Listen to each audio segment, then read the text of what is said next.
Je me souviens de ce soir-là comme si c'était hier. J'avais les mains tremblantes, serrées autour du manche du couteau. Et le sang de mon meilleur ami coulait encore chaud sur le parquet de mon appartement parisien. Personne ne s'attendait à ce que l'homme innocent qui avait purgé 10 ans de prison pour un crime que je n'avais pas commis, passe à l'acte avec une telle froideur. Mais la vérité, enfouie sous des couches de mensonges, m'avait enfin libéré, ou plutôt, elle m'avait transformé en monstre. Tout avait commencé il y a 15 ans, dans les rues animées du Marais, où la vie semblait un éternel festin de promesses. J'étais Alexandre Duval, un jeune avocat prometteur, fiancé à Élise, la fille d'un influent politicien français. Mon ami d'enfance, Victor Moreau, était mon associé au cabinet. Nous partagions tout, les victoires en cours, les verres de vin tardif au bistrot du coin, et même les secrets les plus intimes. Ou du moins, c'est ce que je croyais. Victor avait toujours eu ce regard fuyant, cette façon de sourire qui masquait une ambition dévorante. Élise, avec ses cheveux châtains cascadant sur ses épaules et son rire cristallin, représentait pour moi l'ancrage dans un monde stable. Mais la stabilité est une illusion à Paris, où les alliances se font et se défont comme les feuilles d'automne sur la Seine. Un soir d'octobre pluvieux, une affaire nous avait été confiée, défendre un riche entrepreneur accusé de fraude fiscale. Les preuves étaient accablantes. Mais Victor insistait pour que nous acceptions. C'est notre ticket pour les sommets. Alexandre.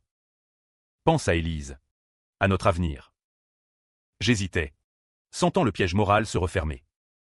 Pourtant, j'avais cédé. Comme toujours.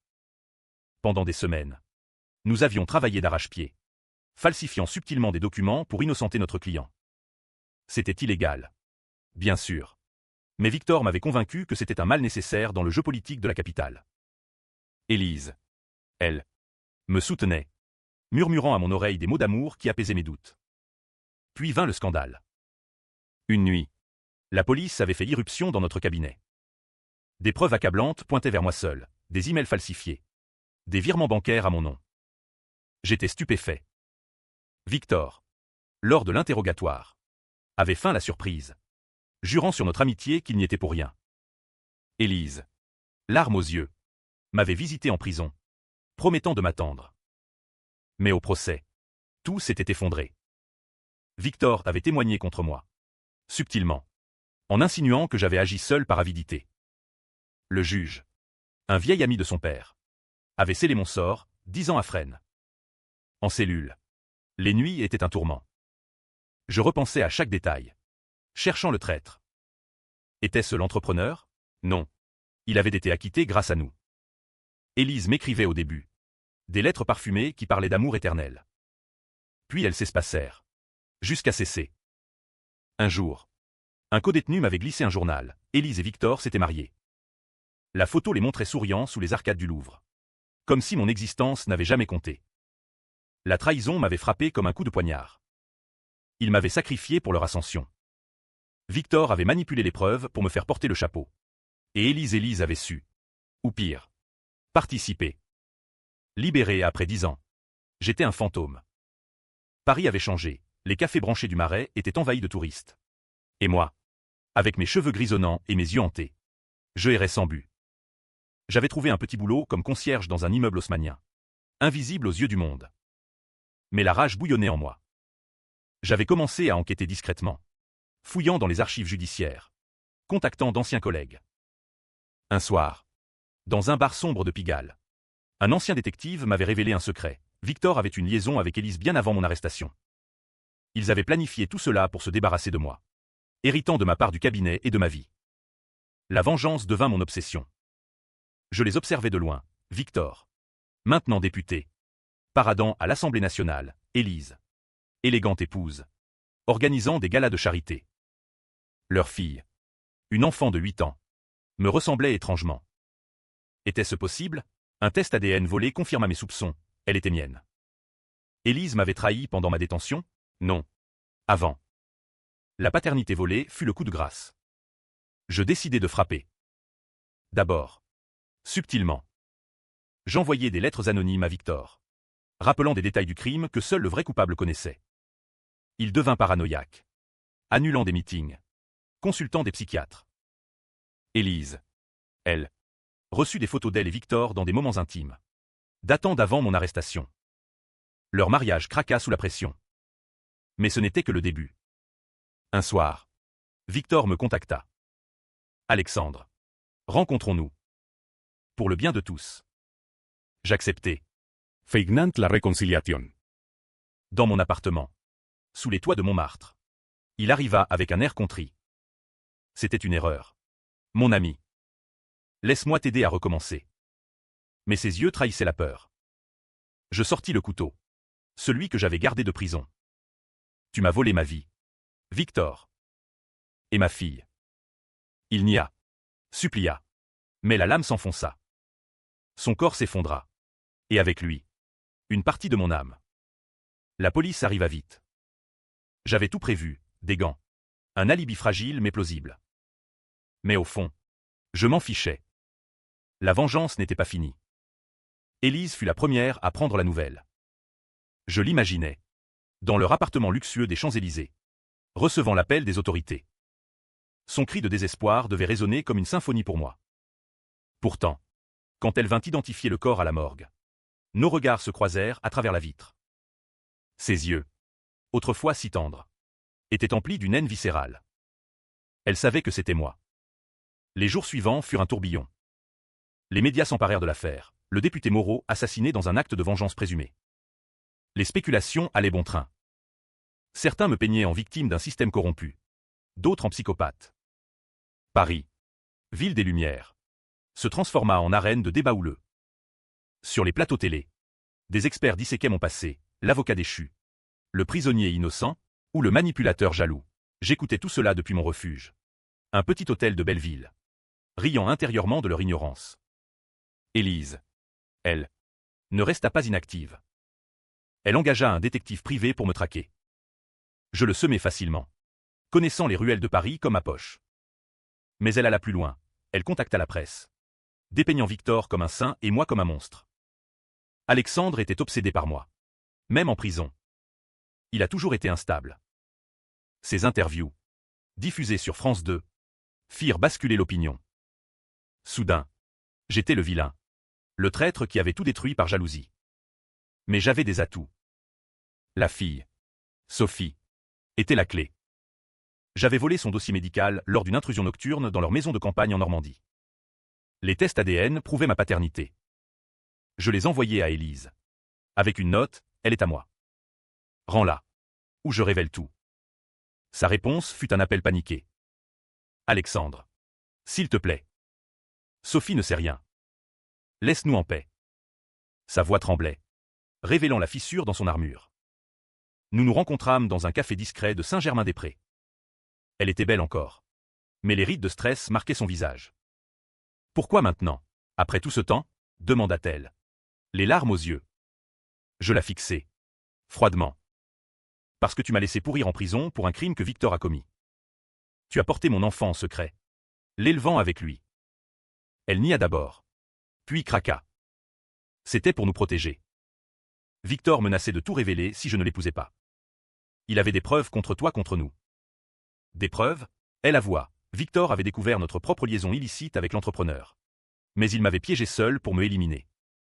Élise avait cédé par peur. Par ambition. Je t'aimais, Alexandre. Mais la prison c'était trop. Ces mots me transpercèrent. Était-ce de la pitié que je ressentais? Non. De la rage pure. Je partis sans un mot. Mais avec un plan. Je contactai un journaliste controversé, connu pour ses scoops explosifs. Je lui remis les preuves, les ADN. Les anciens emails falsifiés par Victor. L'article fit l'effet d'une bombe, le député Moreau. Un manipulateur, nouveaux éléments sur l'affaire Duval. Paris bouillonna. Les partisans de Victor crièrent au complot, tandis que d'autres voyaient en moi un héros vengeur. Élise contre-attaqua.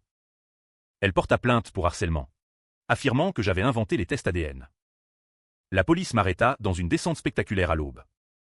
En garde à vue, l'inspecteur, un homme buriné par des années à la PJ, me questionna. Pourquoi tuer Moreau? La vengeance? Je souris. Demandez à Élise pourquoi elle m'a fait porter le chapeau. Il haussa les sourcils, intrigué. Pendant ce temps, Sophie, innocent, fut placée sous protection. Élise la serrait contre elle, murmurant des mensonges pour la protéger. Libérée sous caution, Je plongeai plus profond dans les secrets. Un ancien collègue de Victor me contacta, il avait des enregistrements. Victor avait corrompu des juges pour d'autres affaires, accumulant une fortune cachée en Suisse. Élise en savait tout, participant même au transfert. La trahison était plus vaste, ils avaient ruiné des vies pour leur empire.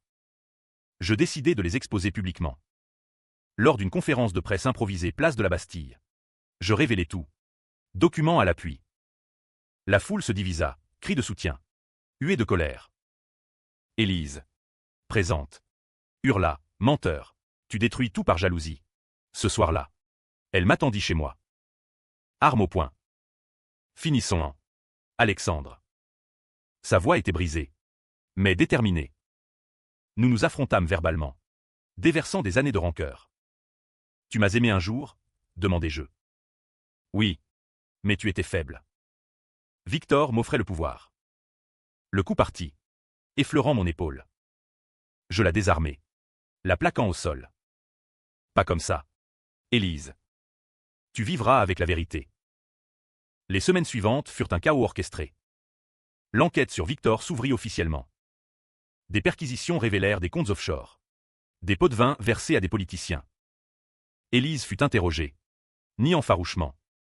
Mais les preuves s'accumulaient. Paris, ville des intrigues, se délectait du scandale. Les salons bourgeois en parlaient à voix basse. Les réseaux sociaux explosaient de théories. Étais-je un justicier ou un assassin? Élise. Une victime ou une complice? Je me cachais dans les catacombes touristiques, évitant les caméras. Sophie hantait mes pensées. Je l'avais vue de loin, jouant dans un parc du Luxembourg. Insouciante. Elle méritait la vérité. Mais à quel prix? Un soir, je reçus un message d'Élise, rencontrons-nous pour Sophie. Au Père-Lachaise. Minuit. Le cimetière, lieu poétique et sinistre, semblait approprié pour nos drames.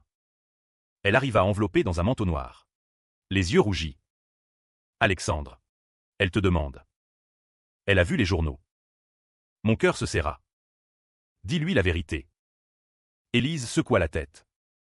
Pas encore. Elle est trop jeune. Mais je regrette. Victor m'a forcé. Mais j'ai choisi. Pour la première fois, je vis de la vulnérabilité réelle. Était-ce un piège? Nous marchâmes entre les tombes, parlant de notre passé. Souviens-toi de nos promenades sur les quais. Avant tout ça. Murmura-t-elle. La nostalgie m'envahit. Mais la rage l'emporta. Tu m'as laissé mourir en prison. Soudain, des ombres surgirent, des hommes de main engagés par des alliés de Victor. Élise avait-elle tendu un piège? Nous fûmes séparés dans la fuite. J'entendis des coups de feu. Son cri. Quand je revins, elle gisait blessée. Du sang sur les pavés. Alexandre protège Sophie. Altatait-elle. Les assaillants s'enfuirent, me laissant avec elle. Je l'emmenai à l'hôpital.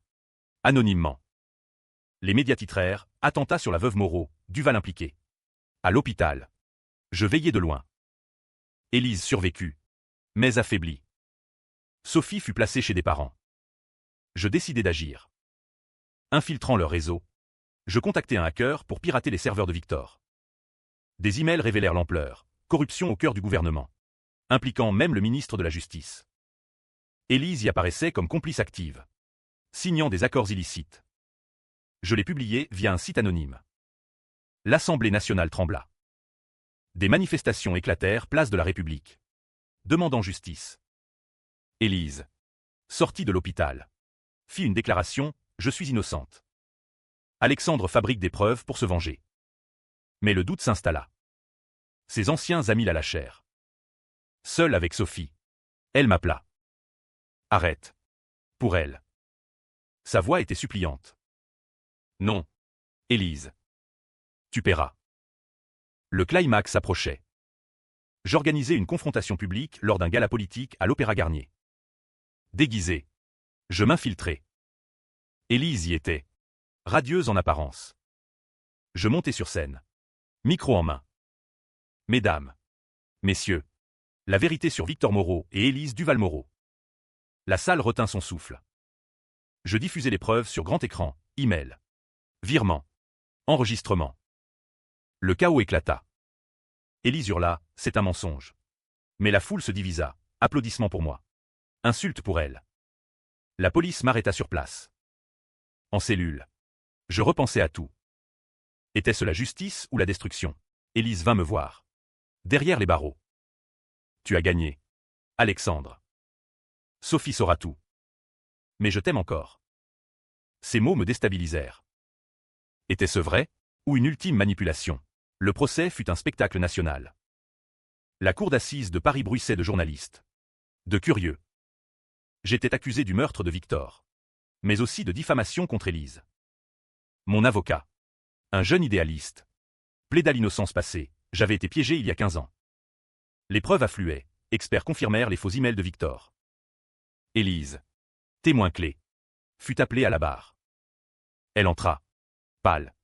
Sophie absente pour la protéger. Sous serment. Elle craqua. Oui. Victor a piégé Alexandre. J'ai su. Et j'ai laissé faire par peur. La salle explosa. Mais elle ajouta, Alexandre a tué Victor par vengeance. Pas justice. Le jury était divisé. Les débats firent rage. Étais-je un héros ou un vigilant? Les féministes voyaient en Élise une victime de manipulation masculine. Les justiciers. En moi un redresseur de tort. Pendant les pauses. Élise m'approcha. Pour Sophie. Dis la vérité. Tu n'as pas apporté ça seule. Ironique. Venant d'elle. Je refusai. Le twist vint d'un témoin surprise, l'entrepreneur que nous avions défendu. Il avoua, Victor l'avait payé pour témoigner contre moi. Mais Élise avait orchestré le plan initial.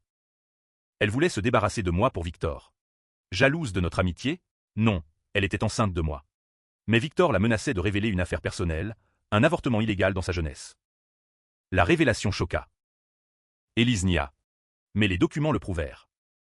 Elle avait manipulé Victor d'autant que lui l'avait fait. Le jury délibéra longtemps. Verdict, coupable pour le meurtre. Mais avec circonstances atténuantes. 5 ans. Au lieu de perpétuité. Paris se divisa, manifestation pour ma libération. Pétition contre. En prison. Élise m'écrivit. Sophie te ressemble tant. Viens la voir à ma sortie. Elle purgeait une peine légère pour complicité. Sophie. Placée en foyer. M'envoya un dessin, un homme seul sous la tour Eiffel. Mon cœur fondit. La vengeance avait-elle valu la peine? Libérée après 3 ans pour bonne conduite. Je retrouvai Paris changé. Élise m'attendait avec Sophie. Papa? Murmura l'enfant. Nous nous embrassâmes. Larmes aux yeux. Mais Élise murmura, c'était moi. Alexandre. J'ai tué Victor. Pour nous libérer de lui. Twist final, elle avait simulé la scène. Me laissant croire que j'avais frappé. Le couteau était le sien. Pourquoi? Pour que tu aies ta vengeance. Sans le fardeau total. Je t'aime. Étais-je libéré ou piégé à nouveau? Le lecteur jugera. La révélation d'Élise me laissa sans voix. Dans notre nouvel appartement modeste de la rive gauche. Sophie jouait innocemment. Ignorant les ombres. Pourquoi me dire ça maintenant? Demandai-je. La voix tremblante. Élise s'assit. Épuisée. Parce que la vérité nous ronge. Victor devenait violent. Menaçant Sophie. Je l'ai confronté ce soir-là. Et le couteau a glissé. Tu es arrivé juste après. Pensant que c'était toi. J'ai laissé faire. Pour te donner une raison de lutter. Était-ce de l'amour tordu ou une manipulation ultime? Les jours suivants. Je fouillais mes souvenirs. Les détails collaient, le sang frais. Son absence suspecte. Paris. Avec ses secrets enfouis. Me semblait plus sombre. Sophie. Apprenant sement la vérité. Me serra la main. Maman dit que tu es un héros. Mais étais-je? Le débat public rageait encore. Livres. Films sur notre affaire divisaient la France. Élise et moi tentâmes une réconciliation fragile. Promenade au jardin des Tuileries. Dîners intimes. Mais la méfiance persistait. Un soir. Un appel anonyme, Élise ment. Victor vivait encore quand vous êtes parti. Qui? Un allié survivant? Je confrontai Élise. Elle pleura, c'est vrai. Je l'ai achevé après ton départ. Pour nous. La trahison s'approfondit. Était-elle la vraie manipulatrice? Le climax revint, je décidai de tout révéler. Mais pour Sophie. J'hésitais. La fin? Une famille brisée. Ou unie dans le mensonge. Le lecteur choisit son camp. Dans les rues éternelles de Paris. Notre histoire se conclut en ambiguïté. Sophie grandit, connaissant 2 parents imparfaits. Élise et moi, liés par le secret, vivons une paix précaire. Mais la vengeance, elle consume. Twist, un journal révèle que Victor avait un frère jumeau, mort en secret, et que le vrai Victor vit encore, sous une nouvelle identité. Était-ce tout un complot plus vaste? La fin ouverte laisse le débat ouvert, justice ou cycle infernal?